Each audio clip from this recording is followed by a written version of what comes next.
The Galactic Council chamber floated in the void between stars.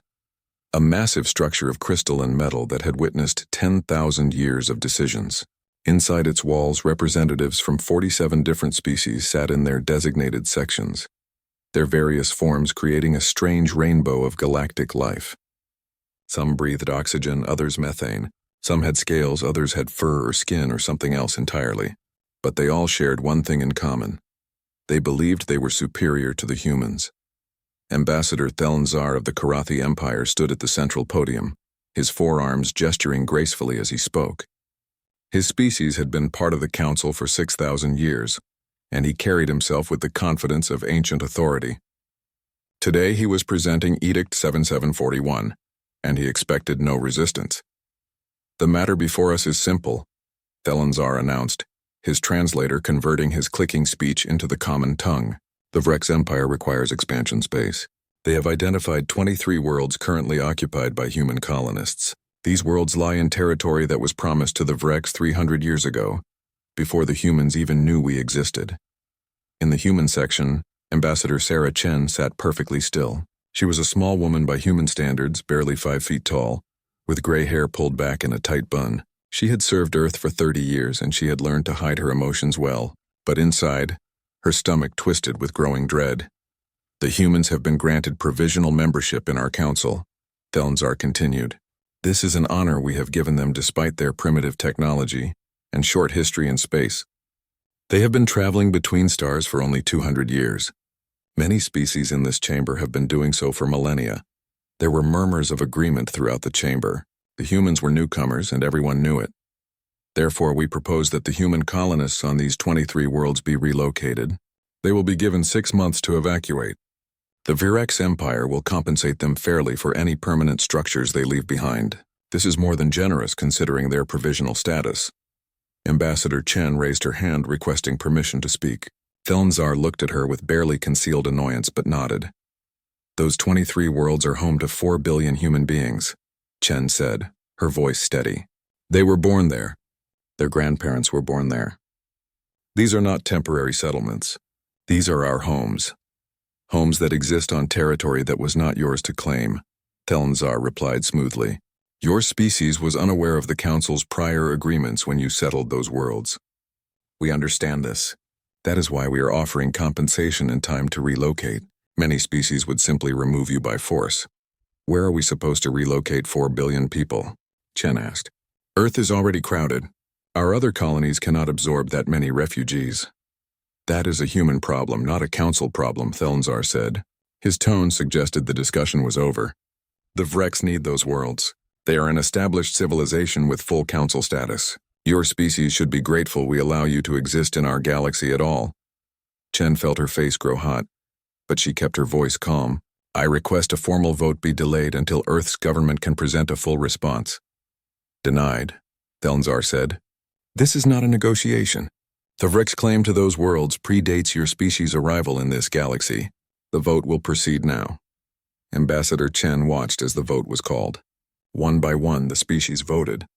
Green lights for yes, red lights for no. The board lit up almost entirely green. Only the humans voted against the edict. Even the few species that Earth had considered friendly voted yes or abstained. "Edict 7741 is approved," Thelnzar announced. "The humans have 6 months to evacuate the 23 listed worlds. This session is concluded." As the chamber began to empty, Chen approached Thelnzar's platform. The Karathi ambassador looked down at her with his large, multifaceted eyes. "Ambassador," Chen said quietly, "please reconsider. Those are 4 billion lives you are uprooting. These are families, children, entire communities. They should have thought about that before settling on claimed territory," Thelnzar replied. He began to walk away, then paused. "Ambassador Chen, let me give you some advice. Your species is young. You do not understand how the galaxy works. The strong make the rules.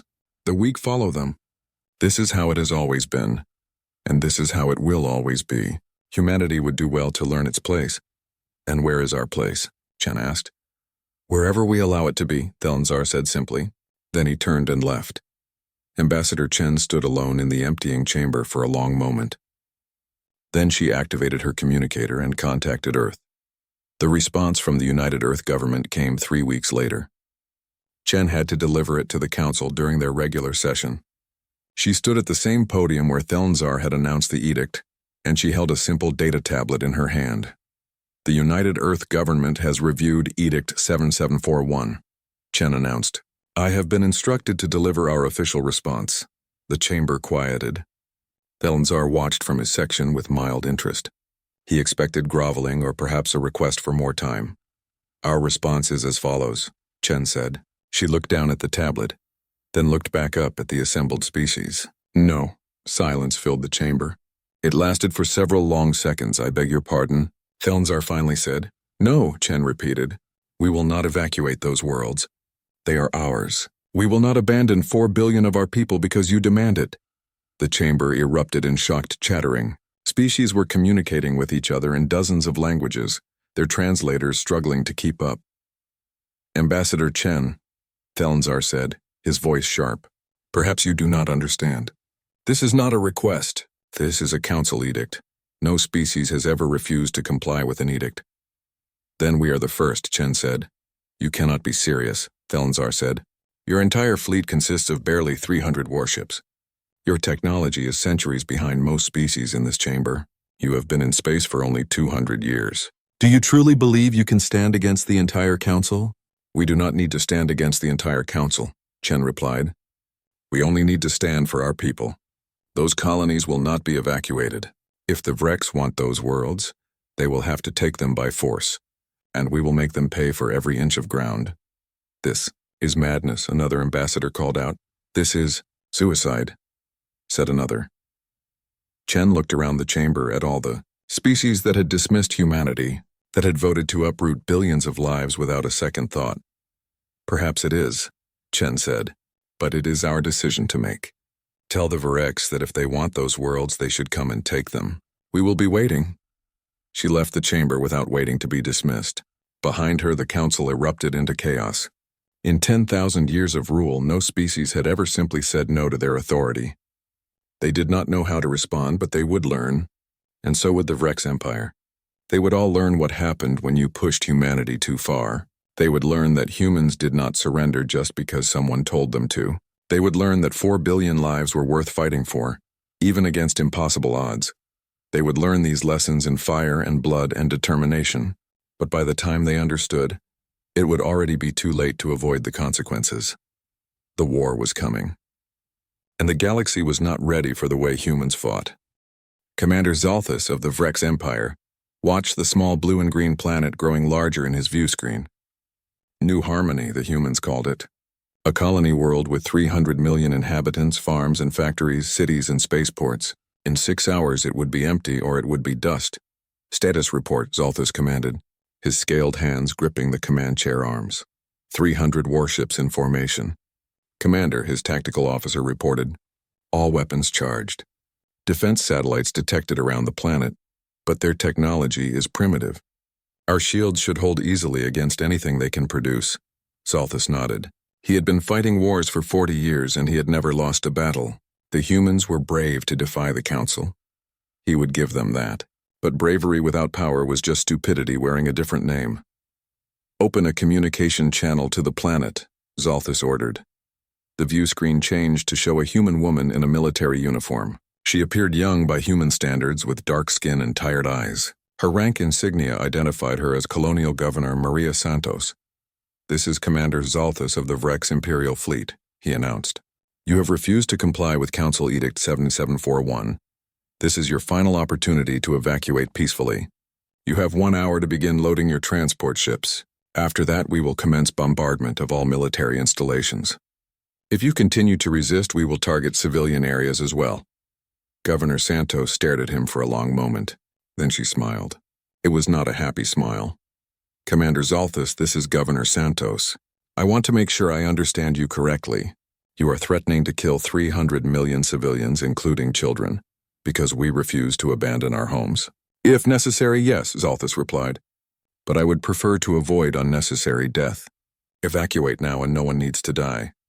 That is very kind of you, Santos said. Her voice dripped with sarcasm.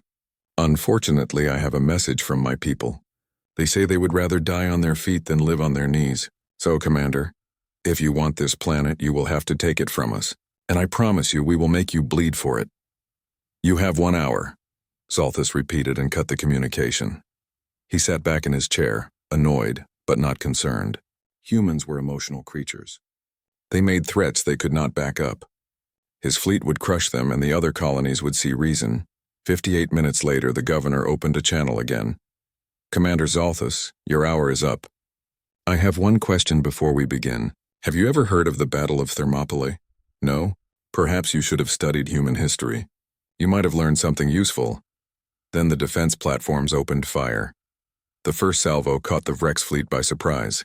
Nuclear-tipped missiles, hundreds of them launched from hidden platforms scattered throughout the system. Most of the missiles were destroyed by point defense systems, but 17 got through. 17 nuclear explosions blossomed against Vrex shields. Damage report, Zalthus shouted. Shields holding on all ships, the tactical officer reported. Minor radiation exposure on 7 vessels. Sir, those were nuclear weapons. Primitive but effective. Return fire, Zalthus ordered. Destroy those platforms. The Vrex fleet unleashed its weapons. Particle beams and plasma cannons tore through space, reducing the defense platforms to glowing debris. Within minutes, the immediate threat was eliminated. But then something strange happened. Small craft began launching from the planet. Hundreds of them, thousands. They were mining ships, cargo haulers, private yachts, anything with an engine and the ability to reach orbit. Sir, we are detecting massive launches from the surface, the tactical officer said. Multiple types of civilian craft. They appear to be attacking. Civilian craft? Zalthus said. Are they insane? The answer, he would learn, was yes, but it was the useful kind of insane. The civilian ships came at the Vrex fleet from every angle. They did not have military-grade weapons, but they had creativity. Mining lasers designed to cut through asteroids focused on single points on Vrex shields. Chemical explosive containers were detonated at close range. Some ships simply rammed Vrex vessels at high speed, their pilots screaming defiance even as they died. This is not military tactics, Zalthus said, watching in horror as a cargo hauler crashed into one of his destroyers. This is madness. Sir, we are detecting more launches, the tactical officer said. His voice was rising in pitch. They are sending everything they have.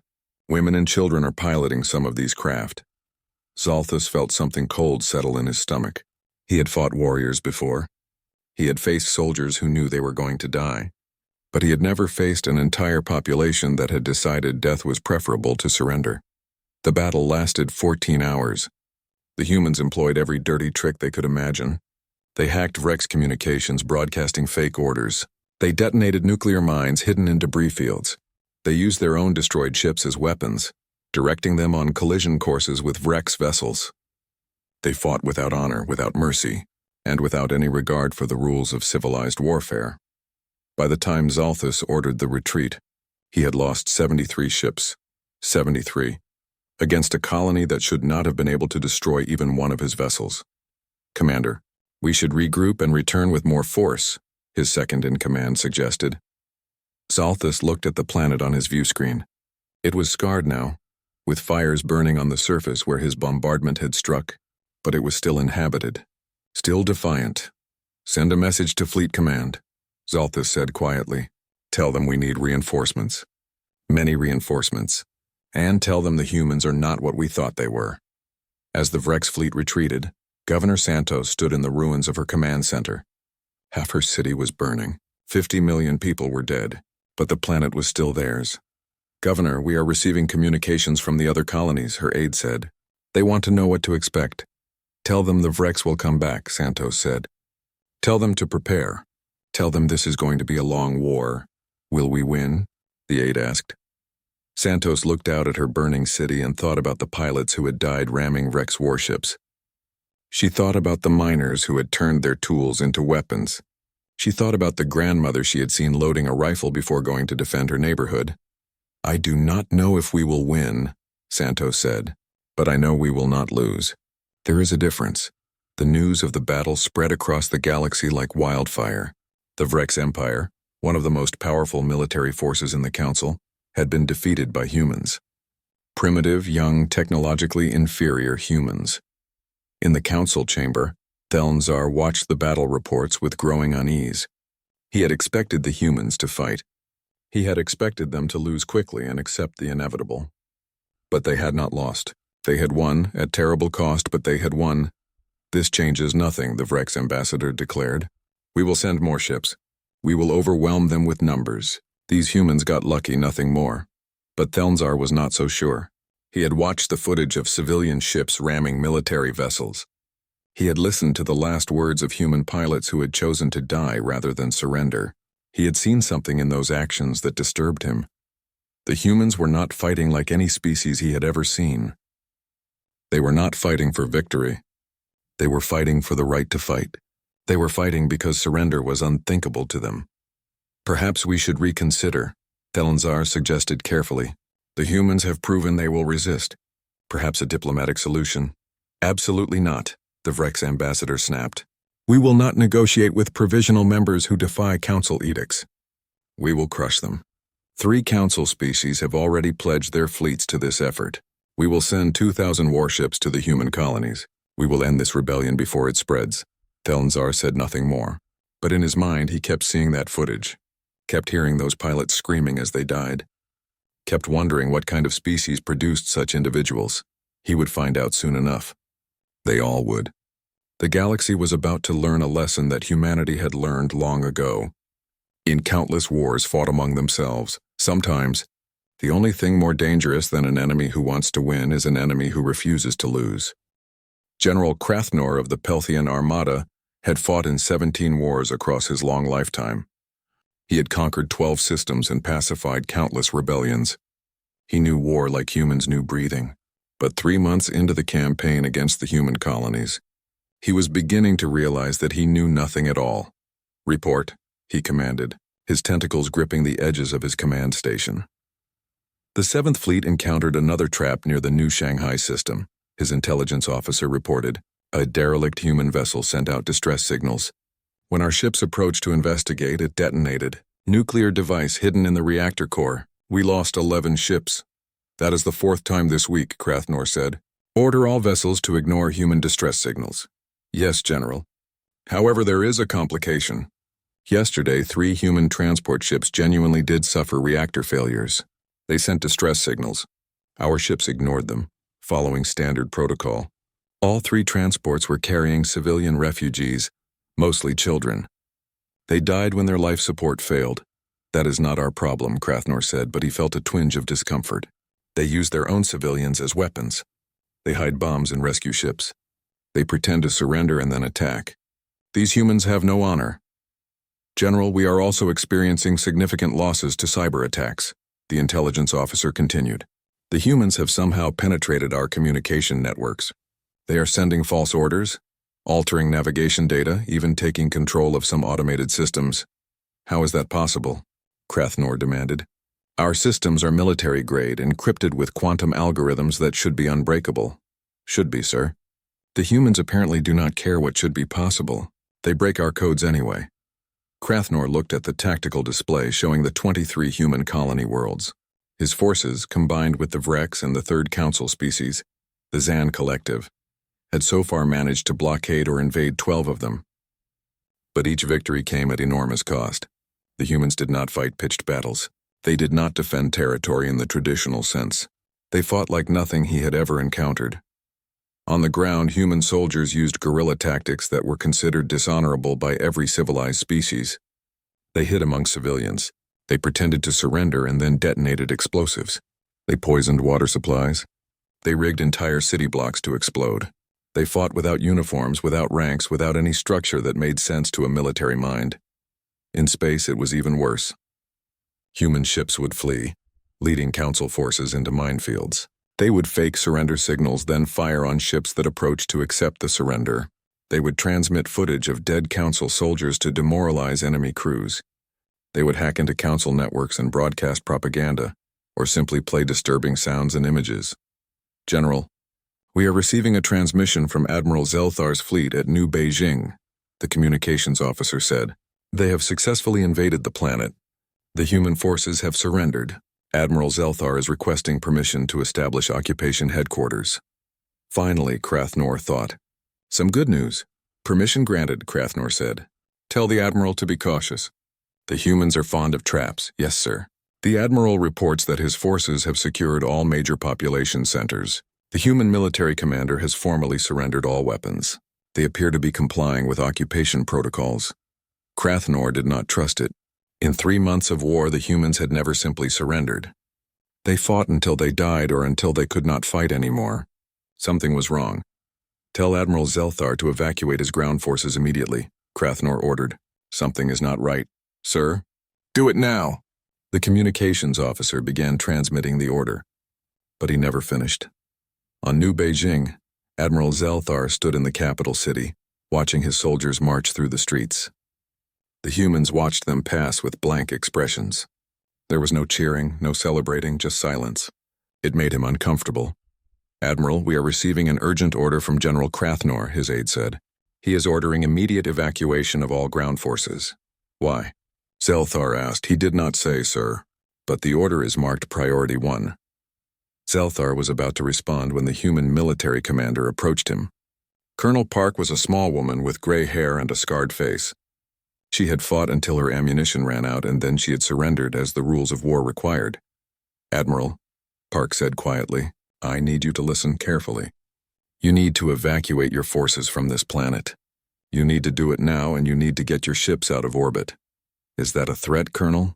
Zelthar asked. No, Park said. It is a warning. In 30 minutes, this planet is going to explode. Not metaphorically, actually explode. We spent the last 6 months rigging the entire equatorial network of fusion reactors to overload simultaneously. We also placed antimatter charges at strategic points around the planet. Zelthar stared at her. You are bluffing. You would not destroy your own world. We would not let you have it, Park corrected. There are 2 billion people on this planet, Admiral. All of them know what is coming. All of them volunteered. If we cannot keep our home, we will make sure you cannot have it either. This is insane, Zelthar said. Probably, Park agreed, but it is happening. You have 28 minutes now. I suggest you start evacuating. Zelthar ran for his shuttle. Behind him, he could hear his soldiers scrambling to follow. They made it to orbit with 9 minutes to spare. The fleet retreated to minimum safe distance. Some captains argued they should stay and call the human bluff. They were not bluffing. When the fusion reactors overloaded, the chain reaction tore through New Beijing's crust like paper. The antimatter charges placed at the planet's mantle did the rest. The explosion was visible from 3 light-years away.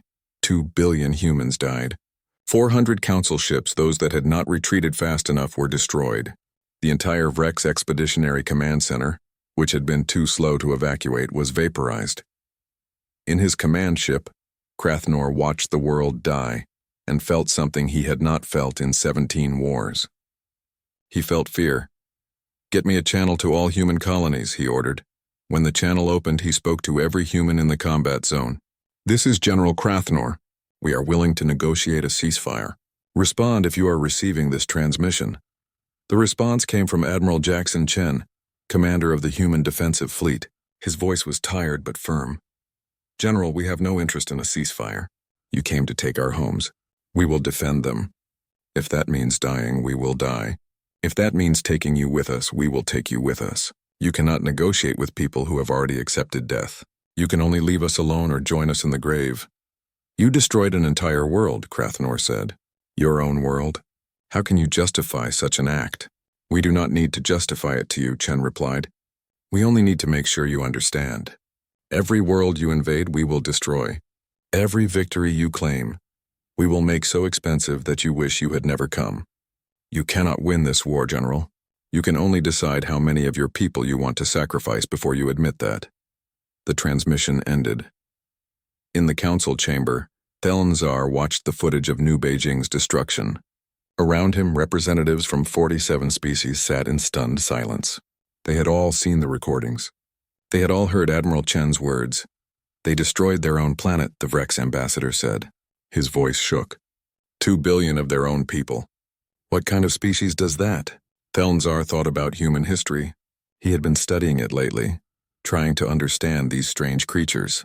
He had read about their wars, their weapons, their willingness to use them. He had learned about concepts like mutually assured destruction, scorched earth, and total war.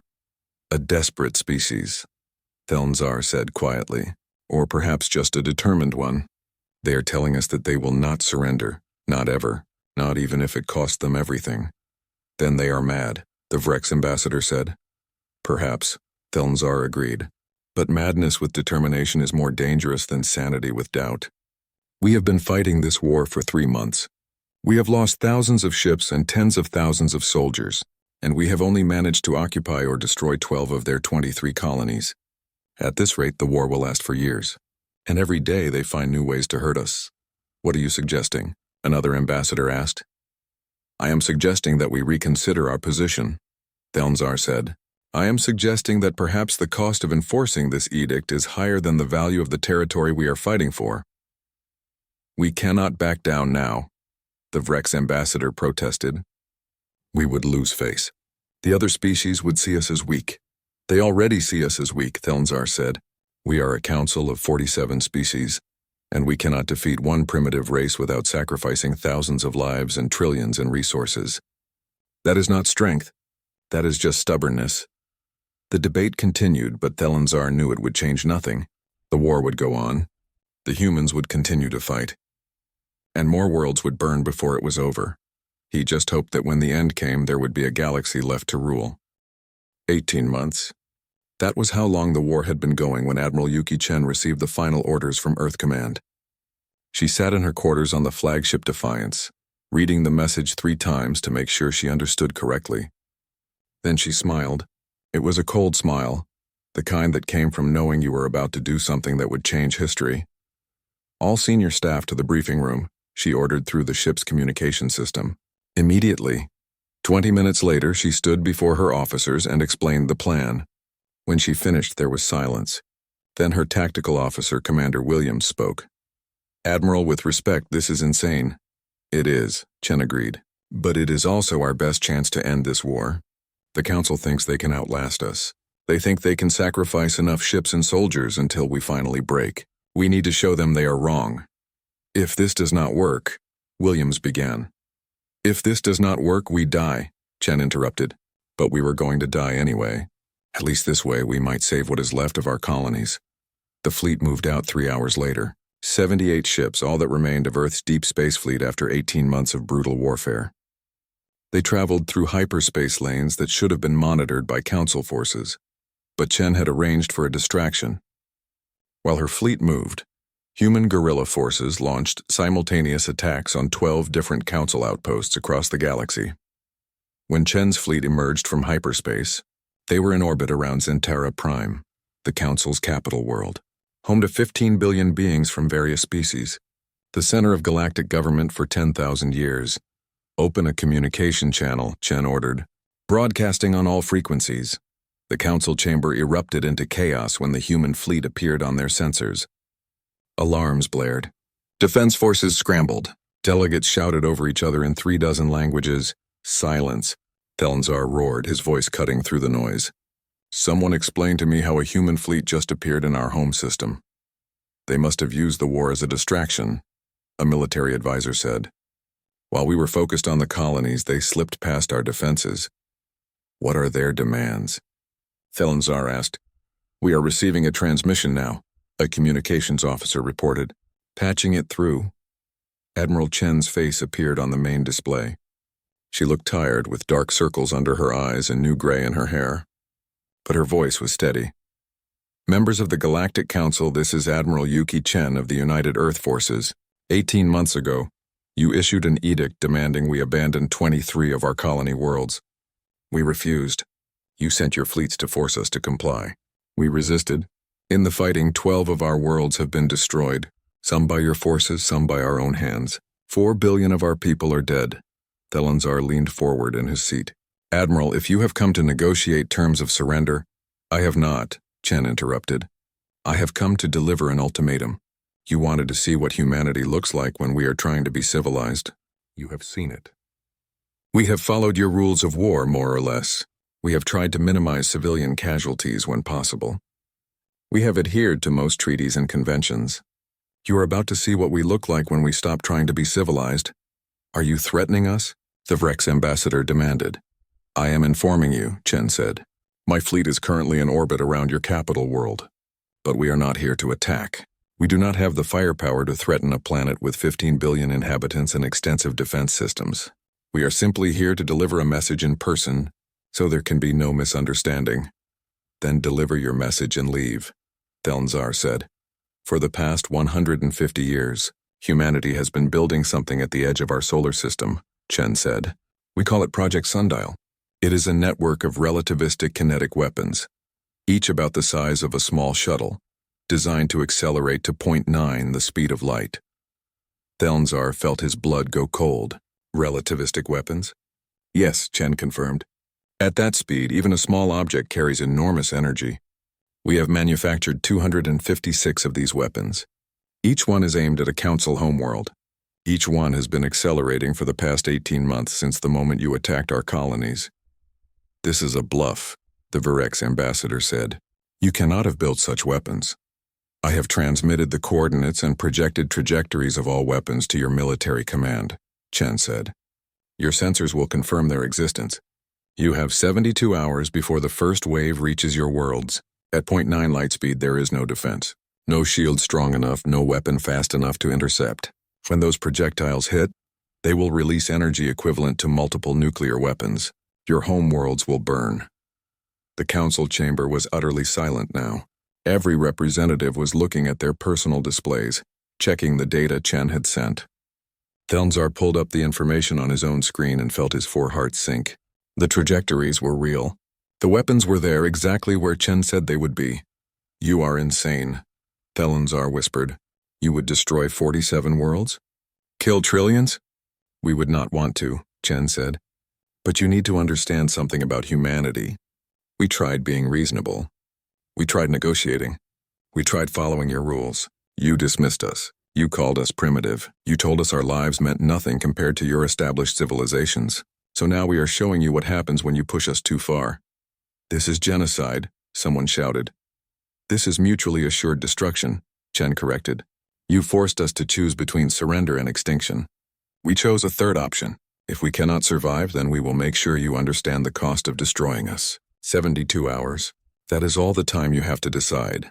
The transmission ended. Chen's fleet remained in orbit, waiting. In the council chamber, panic took over. Representatives were screaming. Guards were mobilizing. Military commanders were running calculations. Thelnzar slammed his fist on his desk repeatedly until the chamber quieted enough for him to speak. Can we intercept these weapons? He demanded of the military advisors. No, Ambassador, the senior military commander replied. At 0.9 light speed, they will be on top of us before we can react. And even if we could target them, destroying them would simply cause the debris to hit us instead. The energy has already been imparted. We cannot stop it. Can we evacuate? Another delegate asked. 47 worlds in 72 hours?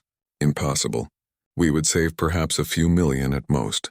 Thelnzar sat back in his chair. Around him, the chamber was in chaos, but his mind was racing through possibilities, through options, through anything that might save them. We need to access their historical database, he said suddenly. We need to understand if they are bluffing. Sir, we have been trying to access human history for months, an intelligence officer said. They are very protective of it. Then break their encryption, Thelnzar ordered. Use every resource we have. I need to know if humans are capable of this level of destruction. I need to know if they have done this before. It took 18 hours, but Council intelligence finally cracked the human historical archives. What they found made Thelnzar wish they had not looked.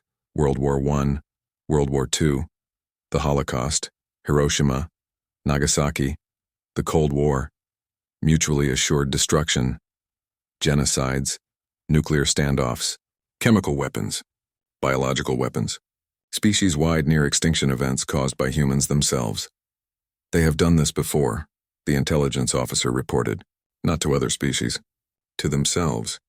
They have brought themselves to the edge of extinction multiple times, and each time they looked at the abyss and decided that survival was more important than victory. Thelnzar read about the Cold War, where two human factions had aimed enough nuclear weapons at each other to destroy their entire planet several times over. They had lived under that threat for decades, accepting that any conflict could end in total annihilation. They are not bluffing, Thelnzar said. They have done this before. They understand mutually assured destruction. They have lived with it. They are comfortable with it in a way we are not. What do we do? The Vrex ambassador asked. For the first time since Thelenzar had known him, the Vrex sounded frightened. We end this war, Thelenzar said. We end it now before those weapons reach our worlds. We rescind the edict. We grant the humans full council status. We give them whatever they want. We cannot surrender to one primitive species, another delegate protested. We already have, Thelenzar said. We surrendered the moment we underestimated them. We surrendered when we assumed they would follow our rules. We surrendered when we pushed them into a corner and expected them to submit. We just did not realize it until now. The vote was unanimous. Edict 7741 was rescinded. The human colonies would remain human. The war was over. Admiral Chen stood on the bridge of the Defiance when the message came through. She read it once, then read it again. They agreed, she said softly. They are ending the war. Do we abort Sundial? Commander Williams asked. Chen looked at him for a long moment. Then she smiled that cold smile again. 5 years after the war ended, Ambassador Thelenzar stood on the observation deck of the rebuilt colony world of New Harmony. The city below was a mix of human architecture and donated technology from various council species. It was beautiful in its own way, though Thelenzar still found human aesthetics strange. Ambassador, a human voice said behind him. He turned to see Governor Maria Santos approaching. She walked with a slight limp now, a reminder of the battle 5 years ago. Thank you for coming. You invited me, Thelenzar said. I could not refuse, not after everything that happened here. Santos looked out at the city. 300 million people lived here before the war. We lost 50 million in the battle, another 20 million in the aftermath. But we rebuilt. That is what humans do. We rebuild. I owe you an apology, Thelenzar said quietly. I owe your entire species an apology. I called you primitive. I dismissed your concerns. I told you that you should be grateful we allowed you to exist. I was wrong. You were following the rules of your galaxy, Santos said. Rules that had worked for 10,000 years. How were you supposed to know we would not follow them? I should have studied your history, Thelenzar said. I should have understood what kind of species you were. But I was arrogant. I assumed that technology determined worth. I assumed that because you were young, you were weak. We are weak, Santos said. Compared to most council species, our technology is still primitive. Our ships are slower, our weapons less advanced. But we are stubborn, and sometimes stubborn is more useful than strong. Thelenzar had learned that lesson well. In the 5 years since the war, he had been assigned as permanent liaison to humanity. It was intended as a punishment at first, but he had come to see it as an opportunity. He had spent those years studying human history, human culture, human psychology. He had learned things that disturbed him. Humans had fought wars against themselves that made the Council's conflict look small. They had developed weapons capable of destroying their entire planet, not once but dozens of times over. They had looked at extinction and somehow found the will to step back from the edge. They had done terrible things to each other, committed atrocities that made Council species recoil in horror. But they had also created beauty. They made art and music and literature that moved the soul. They had compassion and empathy and love in measures that seemed impossible for a species so capable of violence. They were contradictions wrapped in flesh, capable of both incredible kindness and unimaginable cruelty. How do you do it? Thelenzar asked. How do you live with such contradictions? You can be so gentle and so violent, so compassionate and so cruel. How do you reconcile those things? Santos thought about the question for a long time. We do not reconcile them, she finally said. We just accept them. Every human carries both light and darkness inside them. We choose which one to feed. Sometimes we choose wrong. Sometimes we choose violence when we should choose peace. But we keep trying. We keep learning. We keep moving forward. Even after everything your species has lost, especially after everything we have lost, Santos said. We lost 12 colonies in the war. Billions of people died, but we remember them. We honor them by continuing to live, by continuing to build, by continuing to hope. That is the human way. Thelenzar looked at her with respect. This woman had ordered civilian ships to attack military vessels. She had watched millions of her people die. She had been willing to sacrifice everything rather than surrender. But she was not bitter. She was not broken. She had simply moved forward. The galaxy has changed because of your war, Thelenzar said. The council is not what it was. How so? Santos asked. We are more careful now, Thelnzar admitted. When a new species applies for membership, we study their history. We try to understand their culture. We do not assume that our way is the only way, and when there are disputes, we negotiate rather than issuing edicts. Because we learned a lesson from humanity. We learned that forcing compliance can cost more than allowing disagreement. That is good, Santos said. Maybe some good came from all the death. They stood in silence for a while, watching the city below. Then Thelnzar asked the question that had been bothering him for 5 years. Project Sundial. Was it really a bluff? Santos smiled. What do you think? I think it does not matter, Thelnzar said. What matters is that we believed it. And we believed you would use it, because we had studied your history. We had seen what humans were capable of doing to each other. We knew that if you would bring yourselves to the edge of extinction, you would certainly be willing to take us with you. Mutually assured destruction only works if both sides believe the other will follow through, Santos said. We made sure you believed. And if we had not? Thelnzar asked.